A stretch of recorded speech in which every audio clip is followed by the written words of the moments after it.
Most of the time, people sit down guessing what can make or break my interviews for job applications.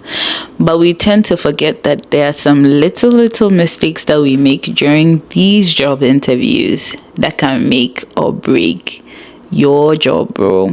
Now, in this episode, we're going to talk about some mistakes that people make during job interviews. Now, let's get into this video.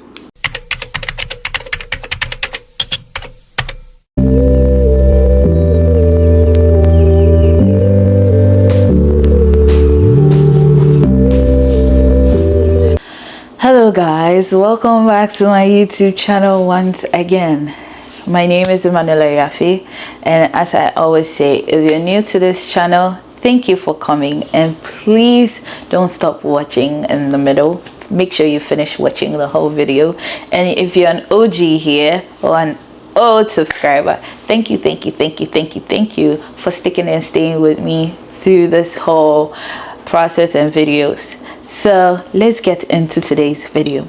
In today's video, we're going to talk about mistakes that people make during job interviews. So one person might think, what are some little things that I do during job interviews that I might not see, but the interviewer might see and might make them be like, this person is not a good candidate for this job role. So there are some few things that interviewers look at. They look at so many things during the job interviews, but there are some two things and a couple of things on the side that they really pay attention to during these job interviews. Now, here are some common job interview mistakes that people make during job interviews. So number one is arriving late. That is, if your job interview is in person, dressing inappropriately to those job interviews, not following up after the whole job interview is done. Like, for example, sending thank you emails to your interviewers just to say thank you and appreciate them for making the time to do this whole process with you, and then being unprepared when going for these job interviews, not researching about the job role or the company, what their mission and vision is, and they're not tallying it to your goals. So more like your goals are different from what you're going in for. It makes the interviewer know that, oh, you're not prepared for this, or secondly, this doesn't fit with what you're looking for and with what they are also looking for.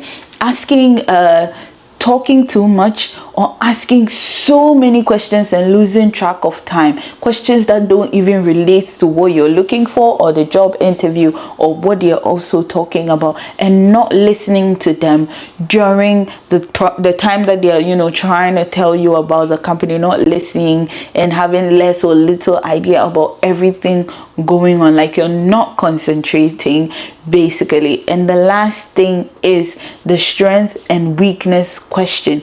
This is like a big thing that people kind of find difficult when answering, and that is what we are going to get into in this video. So now, the strengths and weakness question. Why do interviewers actually base the whole interview on this thing? Sometimes after presenting yourself all confident, branding yourself well, talking well and everything, and then these two questions either makes or breaks the whole thing. So why do they ask these questions? One, to check your self-awareness. Number two, to see if you understand what the job role is, and to see how you're thinking, and to make sure that you're going to tally whatever your passion is and your goal is to this job role. And number three, to check your honesty and growth mindset, and also your confidence level. So you are asked, what are your strengths? So for example, I'm going to put myself in front of an interviewer and then show you how to answer this question. Mostly it goes with a formula. I have my own formula that I go with. You mention what your strength or weakness is, you state an example, and then your progress so far. Okay, so for example, what are your strengths? So my biggest strength is attention to detail. I am kind of a person that has a little bit of OCD, so I always try to make sure that everything around me or things that I'm doing are super organized to make work easier for me. So I pay attention to everything I'm being taught, everything I'm being trained on, just so that it makes my work super easier, and then everyone around me gets to work with that rhythm. And then it also boils down into teamwork, being able to work with a lot of people and understanding how they think and how they do their work, so that we can collaborate super well as a team. When I was working as a research assistant at the biopilot program at Northeastern, we had a team. And then in the team, we had postdocs, we had PhD students, and then we had undergrads. And then I was a graduate student. So it was all about, the teamwork, because all of us are on different levels. So how can we collaborate on one project to work together when everybody has different perceptions and different ideas about this whole project and how we're going to work on it? So it was basically putting ideas together and working as a team. Now, attention to detail. There was a part that we were working in the lab where my supervisor came in and then mentioned that you're supposed to add this and then that to this to make this, and then he just said it abruptly and then left. So it was up to us to figure it out, and then everybody kind of we're doing all our things, so we actually didn't listen to him when he was talking. So I just came up and he was like, we should do this and then do that. And then we actually did it, and then it worked. And then when he came back, he gave us a thumbs up for doing the right thing, even though he was in a hurry to leave, and then he just brushed it off and then left. So saying that makes the interviewer know that you understood what you were doing, you were passionate about it, so you listened, even though it was a rush comment or a rush statement before your supervisor left. And then also your ability to work with other people, making sure that you also make space for their accommodations as well. So now with the weakness question, it has the same formula as that of the strength question, but it has a teeny tiny shift to it. Okay, so you state your weakness, you state the example, the progress that you're making so far, and the solutions that you had to it that is making progress positively. Okay, so for example, my biggest weakness is public speaking. Okay, initially I used to not be able to talk in front of people. I remember perfectly well when I started schooling here at the RU, during presentations in class, I used to hide behind my peers and then prevent talking in front of them. So there was this thing that I used to do where either I picture someone in the class that I'm very comfortable with, that I can look into that person's face, or I just look at maybe a point or a dot on something, and then I focus on that thing whilst talking to people. That kind of helped me shift my fear aside, and then it made me gear up and talk to people or stand in front of people and then present.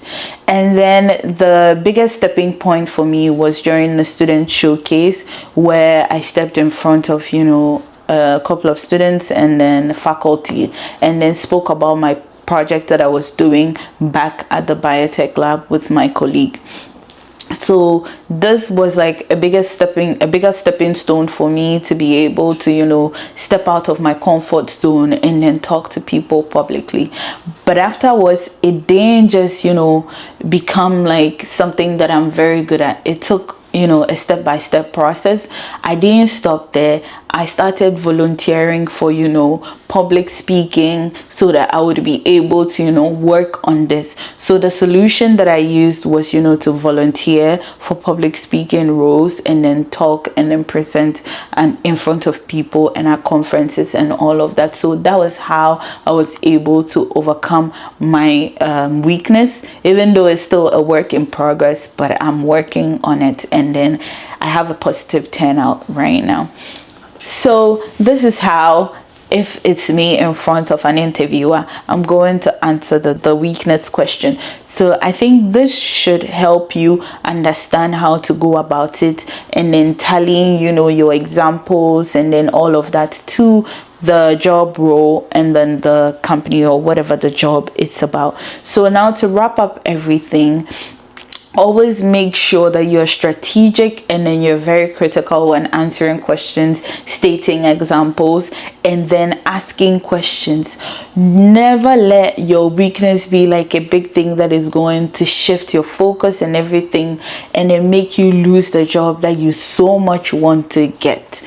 Always put your confidence first, and then try to picture, sometimes during interviews, try to picture someone that you're comfortable with. Even though you're looking at the interviewer, try to picture someone that you're comfortable with. I do that sometimes during job interviews, where I'm looking straight into the interviewer's face, but I'm picturing someone else that I'm very, very comfortable with. For example, sometimes my mother, and then I take it as I'm talking to my mother, or I'm talking to a colleague that I'm super comfortable with. So I feel like this is going to be a super short video, and then this should help you to know how to avoid these kind of mistakes, and then go in super prepared and then fully concentrated and then relaxed for your job interview. I hope you get your job that you're looking for after watching this video. I wish you all the best in your endeavors. Thank you for sticking and staying with me, and always coming back to my channel for pros and tips on job interviews and all the other things that I've been making videos about. I'll see you in a different video. Once again, don't forget to share, comment, like, and subscribe, and tell a friend to tell a friend that Emanuela has posted. I'll see you in the next video. Bye bye.